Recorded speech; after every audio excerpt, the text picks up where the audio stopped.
Mobile নির্বাচন করতে হবে, প্রহসনের নির্বাচন করতে চান, গণতন্ত্র ধ্বংস করতে চান, তাহলে ইনসানিয়ত বিপ্লব তাদের সেই প্রহসনের নির্বাচনের অংশীদার হবে না। জনগণের কাছে মানবতার রাজনীতির দিশা পৌঁছানো, মানবতার রাষ্ট্রের লক্ষ্যে মানবতার রাজনীতি। বর্তমান দুনিয়ায় দুইটা রাজনীতি জীবন জগৎকে নিয়ন্ত্রণ করছে। একটা ধর্মের নামে অধর্মগ্রবাদী সাম্প্রদায়িক জঙ্গিবাদী রাজনীতি, যেটা ধর্মের নামে চলে কিন্তু ধর্মের শিক্ষার বিপরীত। ধর্মের শিক্ষা স্রষ্টার ভালোবাসায়, সৃষ্টিকে ভালোবাসা, স্রষ্টার ভালোবাসায়, স্রষ্টার দেওয়া, স্রষ্টার আসলের দেওয়া, মানব জীবন মাত্রই মানবতার রাষ্ট্রের লক্ষ্যে মানবতার রাজনীতি অপরিহার্য প্রয়োজন, সেটা মানব জীবনের অবিচ্ছেদ্য বিষয়। উগ্র জাতীয়তাবাদী সাম্প্রদায়িক নেতা ডোনাল্ড ট্রাম্প আমেরিকার ক্ষমতায় আসার পর উনি আমেরিকান জাতীয়তাবাদের ভিত্তিতে সারা পৃথিবীর প্রায় সব দেশের উপরেই খুব উচ্চ হারে শুল্ক আরোপ করছেন। তিনি বিভিন্ন দেশকে থ্রেটও দিচ্ছেন। এভাবে তাদের বিভিন্ন শর্ত মেনে নিলে আবার শুল্ক হার একবার আরোপ করেন, আবার সেটাকে কিছুটা হ্রাস করেন। তো এভাবে উনি এর মধ্যে অনেক দেশের সাথে বসেছেন এবং এভাবে তাদের কিছু শর্ত চাপিয়ে দিয়ে তাদের শর্ত মানার পর তিনি কিছু শুল্ক কমিয়েছেন।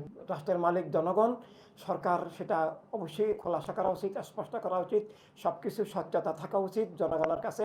জনগণের কোনো রকমের স্বার্থহানি করে, স্বাধীনতা সার্বভৌমত্বের কোনো ক্ষতি করে তারা কোনো রকমের চুক্তি করছেন কিনা সেটা জনগণের জানার অধিকার আছে, সেটা অবশ্যই সুস্পষ্ট করা উচিত। আশা করেছিলাম বর্তমান সরকার বৈষম্য মুক্ত হবে, পক্ষপাত মুক্ত হবেন, তারা সবার গণতান্ত্রিক অধিকার স্বীকার করবেন, রাষ্ট্রকে গণতন্ত্রের দিকে নিয়ে যাবেন। কিন্তু বৈষম্য দূর করার কথা বলে, বৈষম্য বিরোধী বলে তারা চরম বৈষম্যমূলক আচরণ করছেন। ইনসানিয়ত বিপ্লব বিগত সরকারের বিরুদ্ধে 15 বছর সংগ্রাম করেছে এবং 3 তারিখ পর্যন্ত প্রেস ক্লাবের সামনে আমরা সক্রিয় ছিলাম। এই বিগত সরকারের পতনের পর নতুন সরকার আসার পর আমরা যেহেতু জঙ্গিবাদের বিরোধী, ধর্মের নামে অধর্মগ্রবাদী জঙ্গিবাদী সাম্প্রদায়িক রাজনীতির বিরোধী, এবং বর্তমান সরকারেরও আমরা যেহেতু বৈষম্যের, অন্যায়ের, অবিচারের এবং তাদের যে মব সন্ত্রাস, তাদের যে ডাকাতি সন্ত্রাস, এগুলোর আমরা যেহেতু সমালোচনা করছি, তাই তারা আমাদেরকে বৈঠকে ডাকেন না, বৈষম্য করছেন। কিন্তু আমাদের অবশ্যই অধিকার ছিল আমাদের সবাইকে নিয়ে সংলাপ না করলে আসলে জনগণকে বাদ দেওয়া, গণতান্ত্রিক মূল্যবোধকে ধ্বংস করা। বান্ডেল থাকলে প্রতি সেনমানিতে টাকা বাঁচবে। বিকাশ সেনমানি বান্ডেল কিনে জিতুন প্রতি লেনদেনে। আমরা আশা করি জনগণ মানবতা রাষ্ট্র চায়, জনগণ ইনসানিয়ত বিপ্লবের সাথে আছেন। এই সংলাপ একটা গোষ্ঠীগত সংলাপ, এটা একটা বৈষম্যমূলক সংলাপ, এবং সেখানে তারা যদি কোনো কিছু সিদ্ধান্ত গ্রহণ করে রাষ্ট্রের উপরে, জনগণের উপর চাপিয়ে দেন, সেটা ভবিষ্যতে টিকবে না, সেটা জনবিরোধী।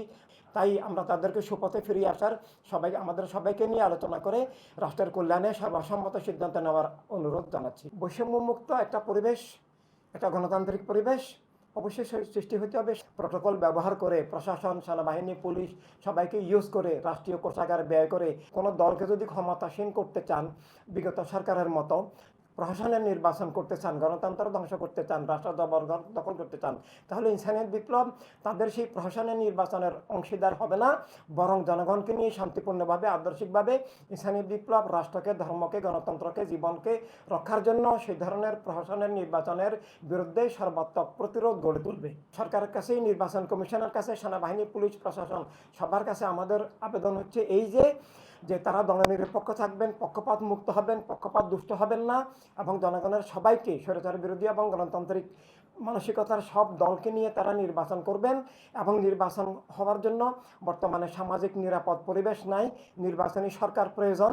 আমরা সহ অন্যান্য গণতান্ত্রিক দলকে তারা যদি দূরে ঠেলে রাখেন, তাহলে সুষ্ঠু নির্বাচন, গণতন্ত্র ফিরে আসবে না, সুষ্ঠু নির্বাচন হবে না। এবং তাই তাদেরকে দলনিরপেক্ষ, পক্ষপাত মুক্ত হতে হবে। এবং দ্বিতীয়ত হচ্ছে যে মোবাইল নির্বাচন করতে হবে, ডিজিটাল মোবাইল থাম নির্বাচন করতে হবে। কারণ বর্তমানে সামাজিক নিরাপত্তা নাই, ভোট কেন্দ্রে মা বোনরা যেতে পারেন না, আসলে ভাইরাও যেতে পারেন না, মব সন্ত্রাস হচ্ছে সরকারি পৃষ্ঠপোষকতায়। অপরদিকে 1,20,00,000 নাগরিক প্রবাসী, তারা তাদের ভোটাধিকার থেকে তারা বঞ্চিত হবেন। মোবাইলের মাধ্যমে ডিজিটাল থাম নির্বাচন, আঙ্গুলের ছাপের মাধ্যমে, বৃদ্ধাঙ্গুলি ছাপের মাধ্যমে যদি আমরা মোবাইলের মধ্যে দিয়ে, অ্যাপসের মধ্যে দিয়ে যার যার মার্কায় ভোট দিতে পারি, তাহলে আমরা নিরাপদে ঘরে বসে দেশে বিদেশে যেখানেই থাকি না কেন আমরা ভোট দিতে পারবো, আমাদের গণতান্ত্রিক অধিকার সুনিশ্চিত হবে।